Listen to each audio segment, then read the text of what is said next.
करते हैं उत्तर प्रदेश की, जहां पिछले 72 घंटे में काफी पॉलिटिकल एक्शन हुआ है। पॉलिटिकल एक्शन या पॉलिटिकल रिएक्शन है, कई बयान दिए गए हैं तो रणनीति भी बनाई जा रही है। यह सब जानने से पहले आपको लखनऊ से आई लेटेस्ट तस्वीरें दिखाते हैं। अब से कुछ देर पहले मुख्यमंत्री योगी आदित्यनाथ राज्यपाल आनंदीबेन पटेल से मिलने राजभवन पहुंचे। दोनों के बीच विधानसभा सत्र को लेकर चर्चा हुई। 29 जुलाई से विधानसभा का सत्र शुरू होना है। इस दौरान मुख्यमंत्री ने उन्हें विनायक दामोदर सावरकर की लिखी किताब 6 स्वर्णिम पृष्ठ भेंट की है। लौटते हैं यूपी के पॉलिटिकल एक्शन पर। आज बीजेपी के बड़े बड़े नेताओं की मीटिंग हुई है, जिसमें भविष्य की संभावनाओं वाले राजनीतिक मास्टर स्ट्रोक की तलाश की जा रही है। यूपी में लोकसभा चुनाव में बीजेपी को बड़ी हार के बाद शुरू हुआ पॉलिटिकल पोस्टमार्टम का सिलसिला अब सार्वजनिक बयानबाजी की फिल्म बन चुका है। यूपी बीजेपी की बैठक में संगठन को सरकार से बड़ा बताने के बाद केशव प्रसाद मौर्य दिल्ली में बीजेपी अध्यक्ष जेपी नड्डा से मिले। सूत्रों के मुताबिक इस बैठक में केशव प्रसाद मौर्य ने बताया कि कैसे चुनाव में सरकार ने संगठन के साथ मिलकर काम नहीं किया, जिसके कारण चुनावी नतीजे अच्छे नहीं रहे। इस बीच आज ही पीएम मोदी और यूपी बीजेपी के अध्यक्ष भूपेंद्र चौधरी की मुलाकात हुई। उन्होंने प्रधानमंत्री को उत्तर प्रदेश में पार्टी के खराब प्रदर्शन के कारणों की जानकारी दी। सूत्रों के मुताबिक भूपेंद्र चौधरी ने नाराज कार्यकर्ताओं और प्रशासन को खराब प्रदर्शन की वजह बताया। साथ ही बीजेपी मतदाताओं के नाम वोटर लिस्ट से हटाए जाने का जिक्र किया। सूत्रों के मुताबिक यूपी बीजेपी अध्यक्ष ने पीएम को बताया कि कई जगहों पर अधिकारियों ने विपक्ष की मदद की है और पिछले कई सालों से सरकारी नौकरी में भर्ती न होने के कारण भी पार्टी को नुकसान हुआ। पीएम मोदी के सामने भूपेंद्र चौधरी ने यूपी में खराब प्रदर्शन की नैतिक जिम्मेदारी भी ली। प्रधानमंत्री से मिलने के बाद वो गृह मंत्री अमित शाह से भी मिले। कल पीएम मोदी बीजेपी मुख्यालय जाएंगे, जहां वो पार्टी कार्यकर्ताओं को संबोधित करेंगे। मीटिंग दिल्ली में भी चल रही है और दिल्ली से 550 किलोमीटर दूर लखनऊ में भी। आज सीएम योगी ने अपने आवास पर मंत्रियों की एक बैठक बुलाई। दावा किया गया है कि इस बैठक में यूपी में होने वाले 10 विधानसभा सीटों के उपचुनाव की तैयारियों पर चर्चा है। बैठक में तय क्या क्या किया गया वो देखिए। ईमानदार और जीत की संभावना वाले प्रत्याशी का चयन, सिफारिश करने वाले प्रत्याशी को टिकट न दिया जाए, उपचुनाव वाले क्षेत्रों में जातिगत समीकरण का खास ध्यान रखा जाए, विपक्षी दल के प्रत्याशी की जानकारी रखी जाए। बैठक में इस बात पर भी चर्चा हुई है कि क्या मुस्लिम बाहुल्य विधानसभा में मुस्लिम प्रत्याशी उतार सकते हैं। बैठक में इस बात पर भी चर्चा हुई है कि मौजूदा समय की स्थितियां क्या हैं। इतना ही नहीं, उपचुनाव में बढ़त बनाने के लिए सीएम योगी ने यूपी में 30 मंत्रियों की एक टीम बनाई है, जिसमें 13 कैबिनेट और 17 राज्य मंत्री। इनसे सभी उपचुनाव वाले 10 विधानसभा क्षेत्रों पर फीडबैक तैयार करने के लिए कहा गया है।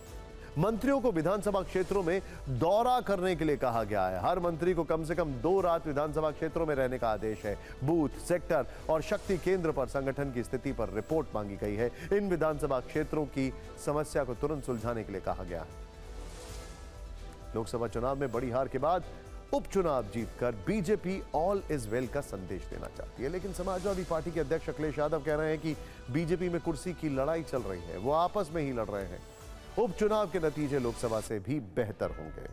उधर दिल्ली में जेपी नड्डा और केशव प्रसाद मौर्य के बीच हुई मुलाकात में क्या बात हुई ये बात नहीं है, लेकिन मौर्य ने अखिलेश यादव के बयान पर सोशल मीडिया के जरिए हमला किया है। उन्होंने एक्स पर एक पोस्ट लिखा और उसमें लिखा, सपा का पीडीए धोखा है, यूपी में सपा के गुंडाराज की वापसी असंभव है। भाजपा 2027 विधानसभा चुनाव में 2017 वाले नतीजे दोहराएगी, यानी बीजेपी में अंदरूनी मतभेद की जो भी कहानी हो, लेकिन विरोधियों पर हमला करने में कोई डिस्काउंट नहीं।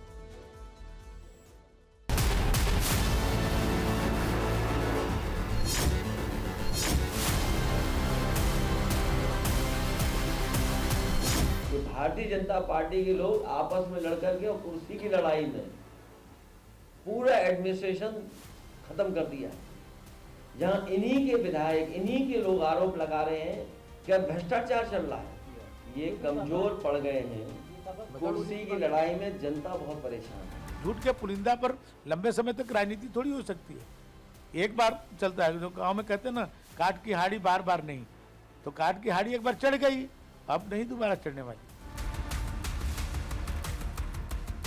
हम लोग संगठन की वजह से ही खड़े हैं भाई। बूथ पर संगठन लड़ता है, चुनाव संगठन लड़ता है, कार्यकर्ता लड़ता है। मैं अकेले तो पूरे लोकसभा में नहीं गया ना। मैंने भारतीय जनता पार्टी जैसी सिद्धांतवादी अनुशासित पार्टियों वो नहीं देखा जो उत्तर प्रदेश में पिछले 2-3 महीने से हो रहा है। एक दूसरे के खिलाफ सार्वजनिक रूप से बोलना, ट्वीट करना, खबरें लीक करना, जैसे गुजरात कठपुतली की तरह उत्तर प्रदेश को नचाना चाहता है। उससे हर भाजपाई को पीड़ा है। तो कार्यकर्ता बड़ा होता हमेशा सरकार से, ये हमेशा लोकतंत्र का ही परिभाषा रहा है। अगर बड़ा नहीं होता तो कार्यकर्ता ही तो पार्टी है। कार्यकर्ता कहीं अलग थोड़ी है, पार्टी ही कार्यकर्ता है, सरकार ही कार्यकर्ता है। सरकार, कार्यकर्ता, पार्टी सब एक दूसरे के पूरक हैं, उसको अलग अलग नहीं देखा जाता।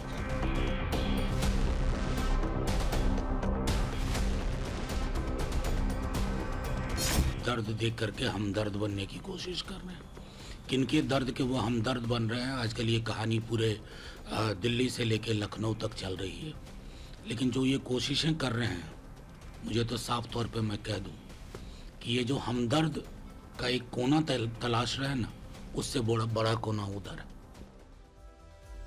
वैसे तो लोकसभा चुनाव में बीजेपी को कई राज्यों में हार मिली है, लेकिन यूपी की चर्चा सबसे ज्यादा है। इसके पीछे बड़ा कारण यह हो सकता है कि 2014 और 19 में यूपी ही वो राज्य था जिसने बीजेपी को छप्पड़ फाड़ कर सीटें दी थी, जिसके कारण बीजेपी अकेले सत्ता में आई थी।